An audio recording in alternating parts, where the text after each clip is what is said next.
Good afternoon and good morning for those of you joining us on the West Coast. My name is Lou Russo, Senior Vice President, National Sales at Starlight Capital. Welcome and thank you for joining us for the 2024 Starlight Dividend Growth Class Update and Outlook presentation featuring Senior Portfolio Manager Sean Tascatan and Starlight Capital CEO and CIO Dennis Mitchell. Welcome, Sean and Dennis. Our format today is a moderated question and answer session. To ask a question, please click on the Q&A icon located in the bottom right of your screen. The Starlight Dividend Growth Class was launched in August 2003. Since inception, the Series F version of the fund has a compound annual growth rate of almost 10%. In 2023, the fund delivered a 12.5% return, making it the #1 fund in the Canadian dividend and income category.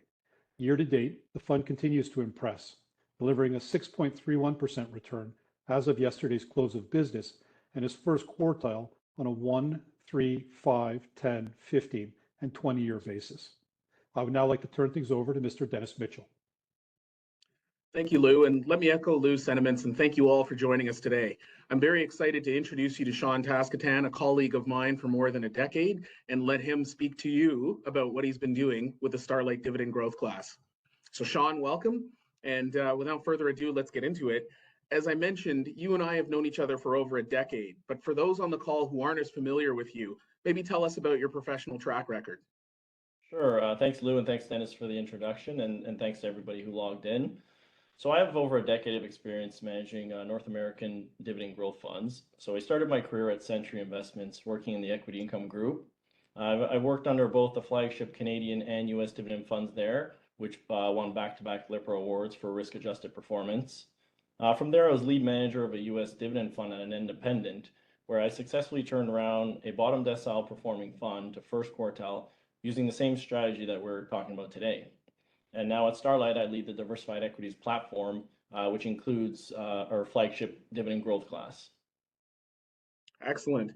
So with that, maybe walk us through your process, and most importantly, tell us how you can consistently find equities with 10% plus dividend growth potential. Yeah, absolutely. So in terms of our process, we've got a 3-step process when it comes to portfolio construction, which has been refined over a decade. So we start by running proprietary screens across North America and across all market caps to help narrow our investable universe and to identify high quality businesses. I'd like to highlight that our risk management process is embedded within these screens, and as we control for payout ratio and debt levels, which help us mitigate the risk of a dividend cut from day one. So the way I see it, I see a dividend cut as one of the biggest risks facing dividend investors, and it can often lead to permanent loss of capital. So it's important to try and eliminate this risk early on in the process. So from there, our next step is where we perform our fundamental analysis, which includes interviewing management teams, visiting company facilities, and of course, stress testing our models to understand potential risks and upside within our investments. And then from there, the last step is portfolio construction.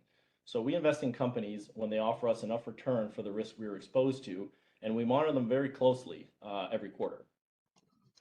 The result of our process is a concentrated portfolio of industry leaders who typically operate in an oligopoly and demonstrate disciplined capital allocation. So I'm happy to give you 2 examples here, one of a company we recently added and another one that we exited, and these have all kind of flowed through our process. So for a recent addition, Hershey was just added to the portfolio as it currently provides an attractive entry point for us. So I'm sure everyone knows, but Hershey is an industry leader in the confectionery space. So think chocolates, candy, salty snacks. The stock has recently, although been hit with a perfect storm. The introduction of weight loss drugs, also known as GLP-1s, is thought to reduce the consumption of snacks, and the market currently thinks that this could significantly impact revenues as consumers' tastes change. To make things worse, the price of cocoa, which is a key raw material, has actually spiked, causing short-term pressure on their margins. So all of this has actually caused the stock to decline 30% from the highs, and we see this as an attractive entry point, given that we see these issues as transitory in nature. If we think about valuation, the company currently trades at a 5-year low. So I'll give you some stats on Hershey just to kind of emphasize the point. The company consistently generates return on capital north of 20%. This is quite high and very difficult to do in a consistent manner. The company has modest leverage of 1.5 times debt to EBITDA, which is actually below their historical average. the payout ratio is roughly 50%. Now, when we think of this payout ratio, it's actually it's a little bit elevated because the free cash flow from 2023 was depressed due to the current cost pressures that I'm talking about. So we should expect the payout ratio should go lower as the company recovers. And in terms of dividend stats, the company has a 5-year dividend CAGR of 11%. But when I look at the last 2 years and the last 2 dividend increases, they were done at 15% each year. So we're seeing that start to inflect as well. And that just instills confidence in us that the management team is actually confident in their ability to continue to grow free cash flow. So as of right now, the stock seems to have found a bottom, and it looks poised to recover as cocoa prices have actually come down over 30% from the highs just about a month ago. So we believe there could be roughly 25% upside if the valuation was to normalize, but this doesn't even assume that the stock goes back to previous all-time highs. So now on the other hand, I'll talk about a company we exited, which was BCE. We exited this last year. So BCE, as we all know, operates in a capital-intensive industry, which is facing strong competitive pricing pressures. The company generates single-digit returns on capital. The payout ratio is currently above 100%, and their leverage is elevated versus their historical levels. So there are also questions regarding the sustainability of that dividend.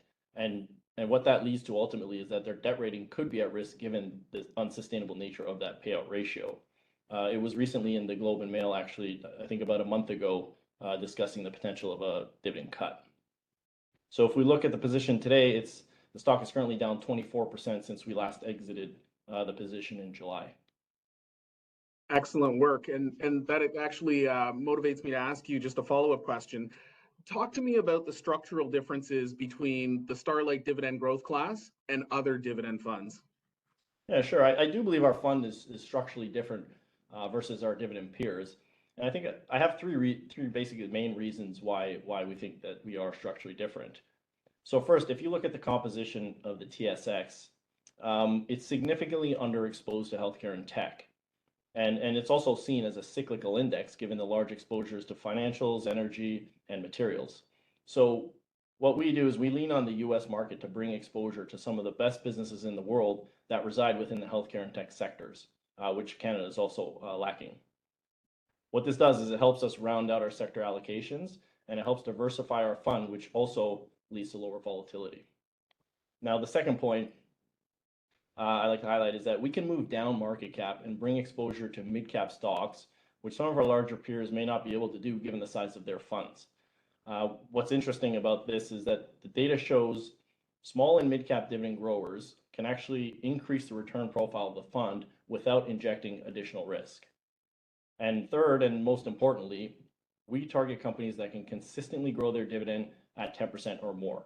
So some of our peers look for any level of dividend growth. It could be 2% per year, or specifically target high yields, which we believe comes at a higher risk.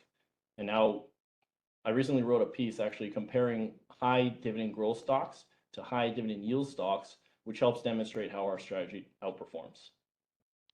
Well, that's a good segue because 2023 was an impressive year for the Starlight Dividend Growth Class. You generated first decile performance right out of the gate. I'm wondering if you can tell us about the changes you made to the portfolio that generated such strong performance so quickly, and let's highlight in a very challenging environment last year. Yeah, absolutely. 2023 was a strong year for us. The fund generated a total return of approximately 12.5%, and that's net of fees. Versus our dividend peer group, which was at around 7.5% for the year. So when we think back to 2023, we started the year off with a continuation of the aggressive rate hikes that began in 2022, and while inflation remained elevated.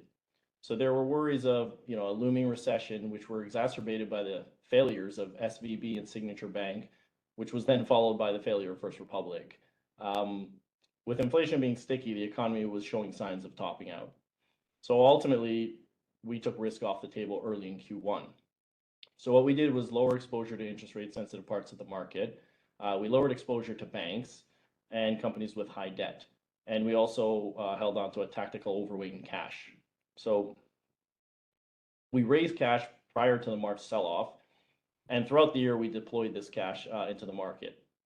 But by the time the Fed began signaling potential rate cuts in 2024, we were actually fully invested, and we benefited from the broad rally in Q4. So now I could talk about some of the changes more specifically that we made. as we took Please do. proceeds from the sale of Canadian names and allocated them to the healthcare, tech, and industrial sectors in the US. So for the first example, we own Stryker in the US, which is a leader in orthopedic implants, and that's namely hips and knees. So the healthcare sector is currently entering secular growth, which is driven by aging demographics seen globally. Sorry, I'm getting a call. Every day in the US, roughly 10,000 people turn 65 years old.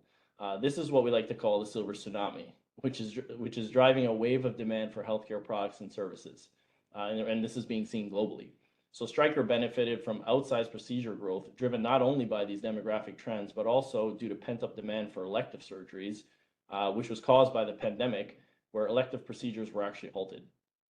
So last year, Stryker returned over 24% for the fund, and we actually exited the position as the valuation multiple was elevated, and it was at levels I'd actually never seen before in that stock. Just some stats, Stryker has a 5-year dividend growth CAGR, compound annual growth rate, of just below 10% and a 31-year history of dividend increases. So it's a solid name for us in healthcare. Now, when we look at tech, it was a very good sector for us last year. Within tech, we bought Microsoft and Broadcom, just to name two. Tech is also benefiting from long-term secular growth as digital spend as a percentage of GDP continues to rise. And the new wave of AI has actually supercharged that spending going forward. So one of our largest weights last year was, in fact, Microsoft. Microsoft came out as one of the first companies to announce a monetization model for AI, and that was in their Copilot product. We were up almost 60% on the name last year. So in terms of dividend, Microsoft has a 10-year dividend CAGR of just over 10% and a 22-year history of dividend increases. So it's one of the core names in tech for us. And next, last year, as the market was focused on NVIDIA, we bought what we like to call their baby brother, which is Broadcom, and it benefits from the same underlying AI drivers as NVIDIA in their switching business, but was purchased for significantly cheaper. So we bought it for roughly 15 times earnings, and NVIDIA at the time was trading around 45 times earnings. So Broadcom, actually one of our best performers, returned over 100% for us in 2023. If we look at the stats on the dividend, they've got an impressive 5-year dividend CAGR of 17.5%, and they also have a 14-year history of dividend increases. And lastly, within the industrials, we bought a company that many of us will be familiar with, named Carrier. Carrier is the industry leader in the HVAC space, which is the heating, ventilation, and AC. So when Carrier came through our screening process, it was trading at a significant discount relative to peers. Now, that discount was based on the fact that they have ownership of some non-core assets. And basically, our thesis was that the company would shed those assets to become more of a pure play in the HVAC business, and hence it would cause it to re-rate to similar multiples as their peers and just kind of come back in line with valuation. So throughout the year, the story actually played out as the company sold off their fire prevention business and they acquired another HVAC company in Europe. What ultimately happened was the multiple did re-rate in line with peers, and we're currently up about 52% on the name since last year. The long-term fundamentals of the business remain attractive, but we've actually trimmed down the position, given that we had such a quick re-rate in such a short period of time. In terms of stats, CAGR has a dividend growth rate. Actually, they've been raising the dividend at a CAGR of 23% since it was spun out of United Technologies in the middle of 2020. Excellent. So a couple of things come to mind listening to you speak about these companies, Sean. Active management, active share, sustainable cash flow, earnings growth that supports consistent dividend growth. Those are clearly areas of strategic focus.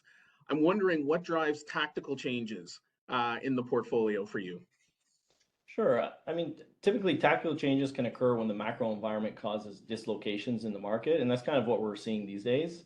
If we think back, the last couple of years, the market's been dominated by macro topics like inflation, interest rates, and these could cause entire sectors to sell off and some to even be overvalued. And typically what happens is the underlying fundamentals are being ignored of some of these companies. So I'll give you a couple of examples. Let's think to interest rates and how they led to the regional bank liquidity crisis last March. This gave us a really good entry point into some high quality US financials, namely Marsh & McLennan and Bank of America. Marsh & McLennan is interesting because it sold off along with the financials, but they have zero credit risk. They're actually one of the largest insurance brokers They also have a consulting arm which made more money during the liquidity crisis, given that you need these consultants in the room while you're negotiating the failure of these banks. Another example would be energy, which sold off late 2023 on higher inventories combined with the Chinese economy weakening. So we actually began adding to energy to the energy sector on the back of this. And let me think here. Lastly, and when we think about the rate hike cycle, which began in 2022, large cap tech saw a significant pullback, which ultimately led us to an attractive entry point in 2023, and that gave us very good returns in 2023 throughout the year. So those are just a couple of examples of how macro-driven weakness can lead to tactical changes in the fund. Excellent. And a good segue to 2024. You're off to a great start despite the significant market volatility that we've seen and the uncertainty around rates and corporate earnings. So what changes have you made so far this year to drive performance? Yeah, great question. So we started 2024 with some strategic changes to the fund. If we think back, Q1 saw the market finally broadening as tech was contributing less and energy and financials were seen contributing more of the market return. Some of our first moves were that we trimmed our exposure to tech. So our risk management process and our focus on valuation drove us to take profits and rebalance, after an extremely strong year. We also trimmed our healthcare exposure as the valuations became extended in some of the names like Stryker that we spoke about. And then we actually allocated some of those proceeds to the energy sector in Canada, which when we look at it, energy was giving us very attractive valuations combined with clean balance sheets and low payout ratios. So there's an important point that I'd like to highlight in the energy sector and that's that they've actually become much more disciplined capital allocators versus when I think back a decade ago. They now generate strong free cash flow. They pay out growing dividends in a sustainable manner finally. So historically, they've been seen as highly leveraged with unsustainable payout ratios, and they actually generated very little free cash flow given the high capex spend that they would do every year. So when we look at our portfolio today, our energy holdings actually have payout ratios well below 50%. The leverage ratios are 1x debt to cash flow. Dividends are growing at double-digit rates, and companies are buying back a lot of stock. And as an example, I'll show you Tourmaline actually has a net cash position on their balance sheet, which means they have more cash than they do debt. And Imperial Oil is expected to be in a net cash position by 2025. So these are all very high quality energy names that we've added to the portfolio. And lastly, we've kept some of the proceeds in cash as we're just waiting for some more opportunities to present themselves throughout the year. So basically at a high level, when I think about, we increased our interest rate sensitivity slightly. We increased our Canadian weight since we're finding better opportunities now in Canada versus the US. And when we think about the US and kind of the year that they had, they came off a very strong year, and it was mainly driven by tech, which was up rough, and in total, the S&P 500 was up 26% last year versus the TSX being up 12%. So if we look back to January when we were actually making these changes, the US market was trading at around a 20x earnings multiple, and the TSX was around 14x. So we're finding better valuations in our home market. And now when we look kind of year to date so far, how that performance has been, energy has been one of the best performers year to date. And tech has actually had a pretty strong pullback. So the changes we made early on are actually paying off. And this is what's kind of helped keep us in the top quartile. That's fantastic, Sean. The existing unit holders of the Starlight Dividend Growth Class, thank you. But we've got a number of people on the call who are sort of kicking the tires here. So going forward, where do you see the biggest risks and opportunities for the Starlight Dividend Growth Class? Sure. I mean, I think one of the biggest risks investors face today is just purely the level of uncertainty that exists in the market. So, I mean, that uncertainty is around rate cuts, it's around earnings season, geopolitical risks, recession fears, election outcomes, mortgage renewals in Canada. The list goes on and on and on.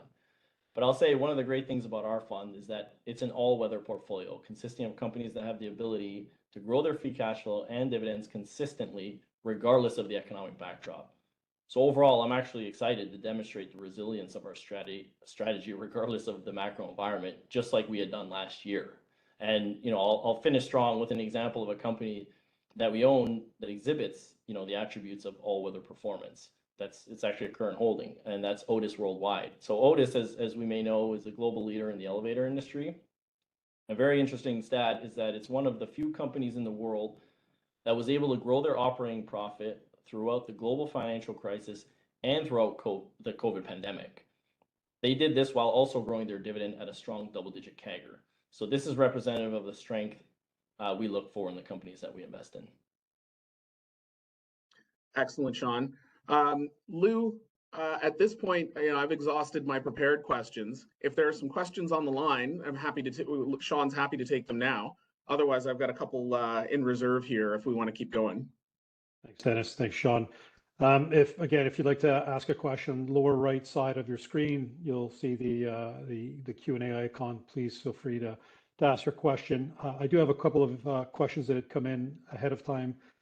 Dennis, Sean, just in terms of, you talk about the macro climate, you've mentioned interest rates, the AI boom, which we've talked about, but just geopolitically, how does the climate sort of inform, the macroeconomic climate inform your portfolio strategy?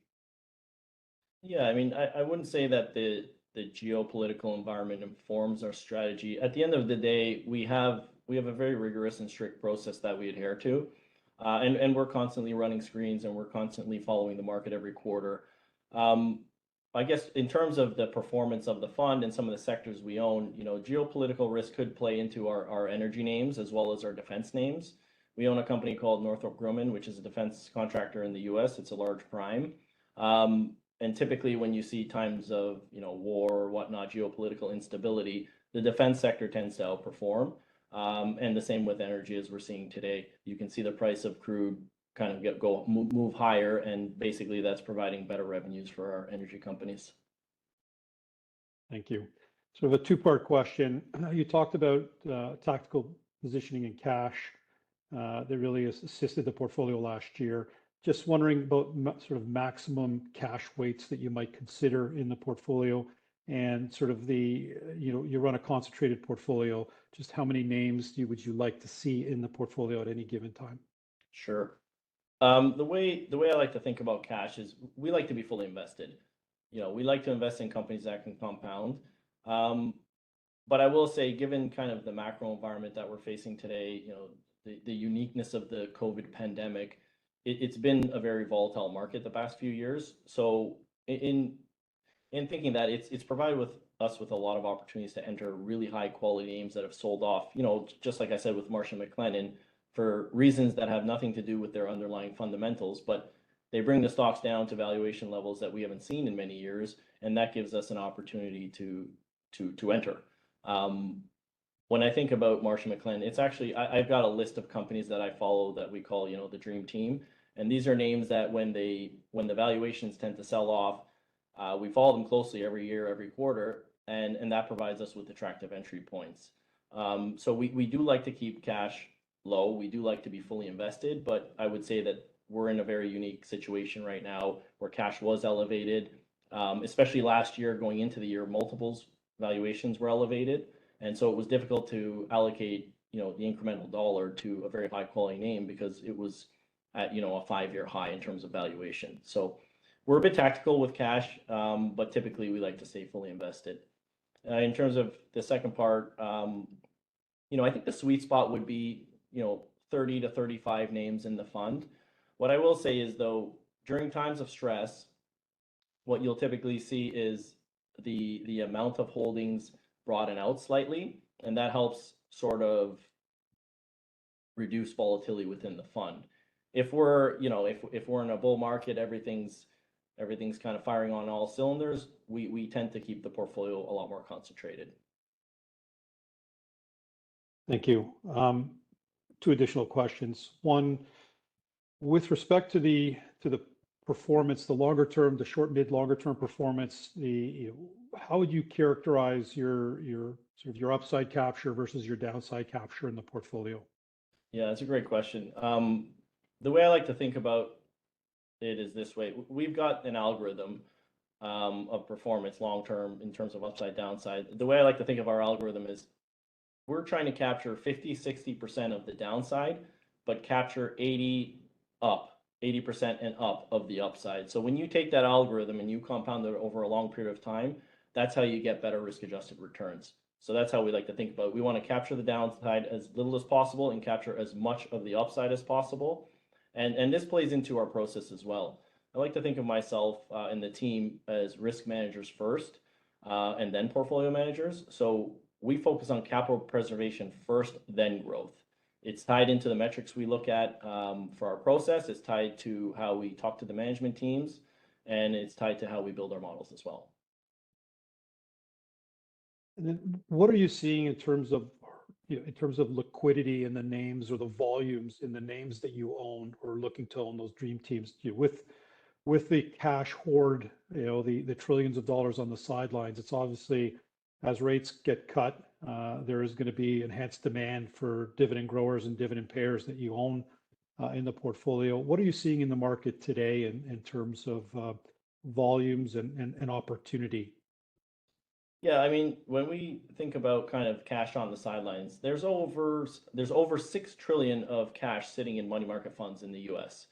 There seems to be a lot of capital kind of sitting on the sidelines waiting. And on that, I will say that it's very difficult to time inflection points in the market. It's very difficult to time the market. And there's that old adage, it's more about time in the market than timing the market. But there's a lot of liquidity sitting on the sidelines. When we look at our names, I mean, that's where kind of the mid cap space gets a little bit more interesting, and even the smaller cap for other strategies. But if this money on the sidelines decides, whenever it is they decide to come back to the market, and I think it will be tied to rates coming down, I do think there will be some names that aren't as liquid that can be pushed up as people kind of chase returns. But for us, I mean, that's not something that really plays too much in our analysis. At the end of the day, we have our valuation models and what we think companies are worth and the quality of that business, and we tend to adhere to our process. Thank you. Again, if you have any questions, please click on the Q&A icon located at the bottom right of your screen. Dennis, I'll turn things back over to you for any additional questions for Sean. Sure, and I will start you off, Sean, with one real softball easy one. What's been the average dividend CAGR in the fund, and are all of the positions in the fund actual dividend growth stocks? Yes, great question. So we can look at our 5-year dividend CAGR for the portfolio to kind of demonstrate that we do in fact do what we say we do. The 5-year dividend CAGR of the portfolio currently is just over 10%. So that means that on average, when you think about it, every name in the portfolio has been growing the dividend at a 10% rate or more every year for 5 years consistently. Every one of our holdings are dividend growers. Every one of our holdings, first of all, of course, pays a dividend, but they do grow their dividend as well. There's one minor caveat to that. We just added a new position, and this ties into tech as well slowly.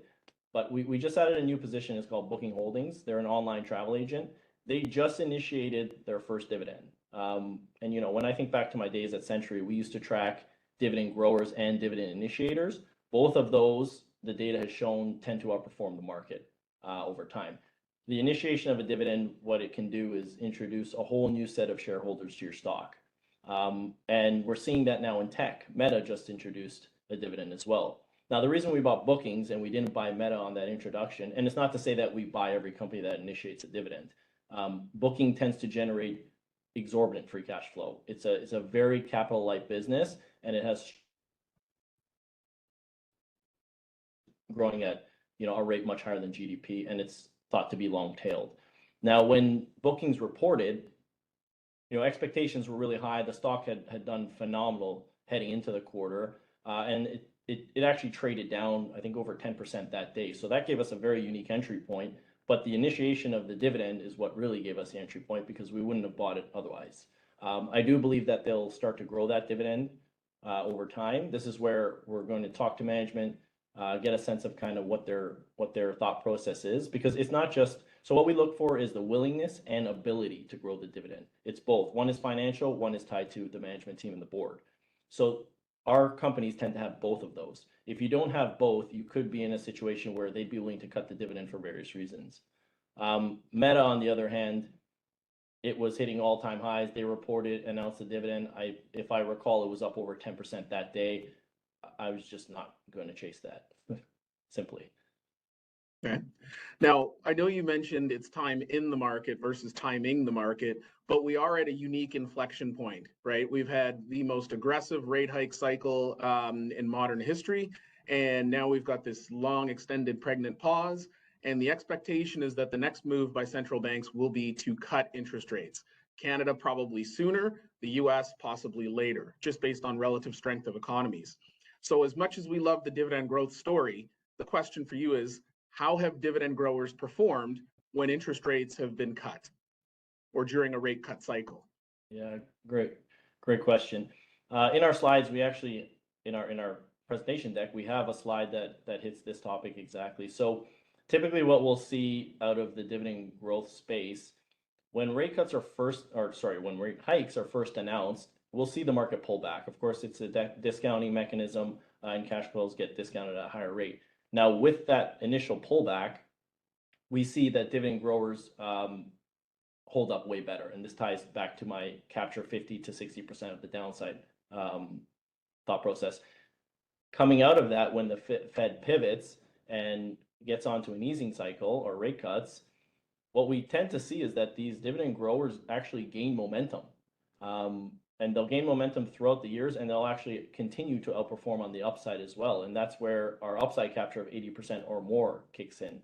And this is why when you look at the strategy, I have another slide in the presentation deck that shows data going back from 1973 to current.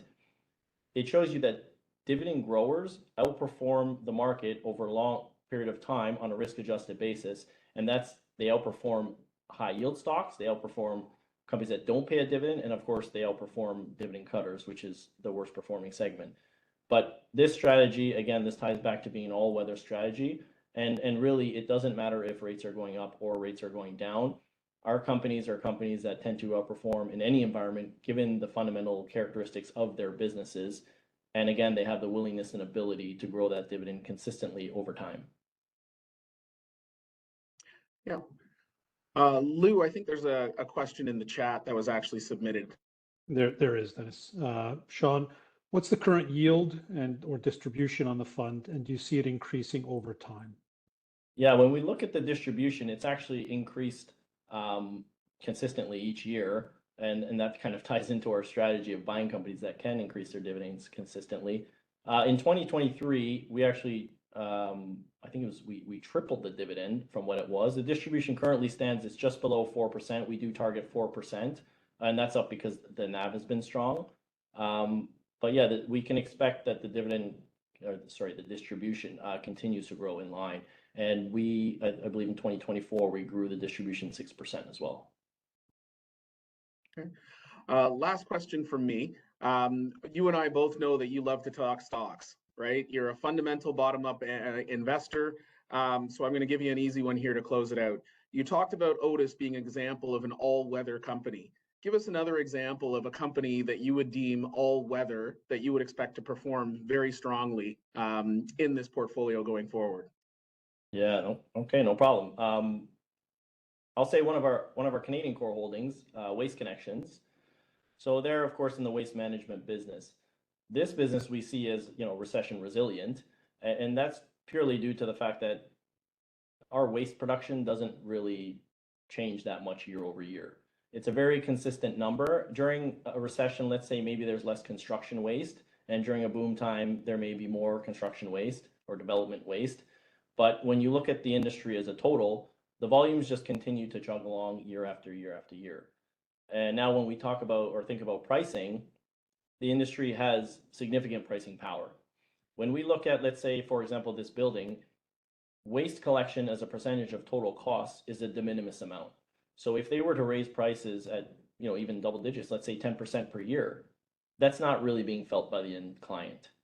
They provide a service that's a necessity, and it's a service that you can't ignore, just like kind of Otis with the servicing of the elevators.